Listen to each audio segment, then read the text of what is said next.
Армысыз құрметті көрермен. Сіздермен бірге QR News тілшісі Абдрахманов Мағжан. Назарыңызға аптаның басты жаңалықтарын ұсынамыз.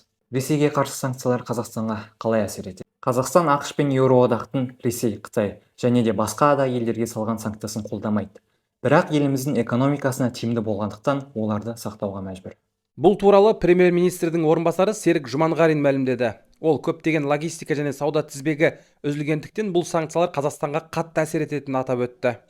Біздің экономикамыз үлкен емес, әрине біз санкциялық қысымға төтеп бере алмаймыз. Сондықтан біз ақш және Еуропалық одақпен үнемі диалогтамыз, деді Жұманғарин. Енді қазақ тіліндегі теле және радио бағдарламалардың көлемі 50%-дан 60%-ға ұлғаяды. Сенат заңды бірінші оқылымда мақұлдады. Заңға сәйкес мемлекеттік тілдегі теле радио бағдарламалардың апта сайынғы көлемін 50%-дан 60%-ға дейін кезең-кезеңмен ұлғайту белгіленді. Сонымен қатар отандық телерадио арналардағы шетелдік бағдарламалардың ретрансляциясын 20%-дан 10%-ға дейін азайту белгіленді. Қазақстандықтар Құрбан айтқа орай демалмайтын болды. Биыл Құрбан айттың бірінші күні жексенбіге түсіп тұрғандықтан қазақстандықтар қосымша демалысқа шықпайды.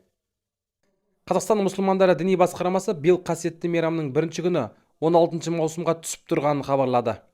2024 жылы 6 маусымда жаңа айдың кіруіне байланысты биыл Зүлхиджа айы 7 маусымда басталып, Арапа 15 маусымға, ал Құрбан айт 16 маусымға сай келеді делінген муфтият таратқан хабарламада. Қолданыстағы заңға сәйкес діни мейрам демалыс күндерге түссе, демалыс басқа күнге ауыстырылмайды.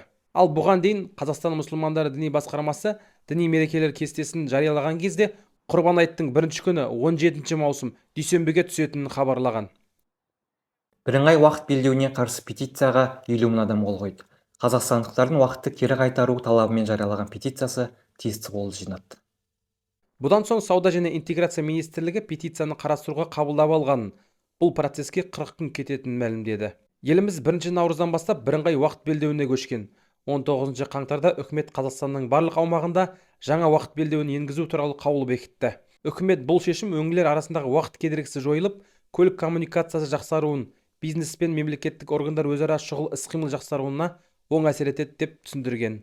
Осымен жаңалықтар легі тәмам. Келесі кездескенше қош сау болыңыздар.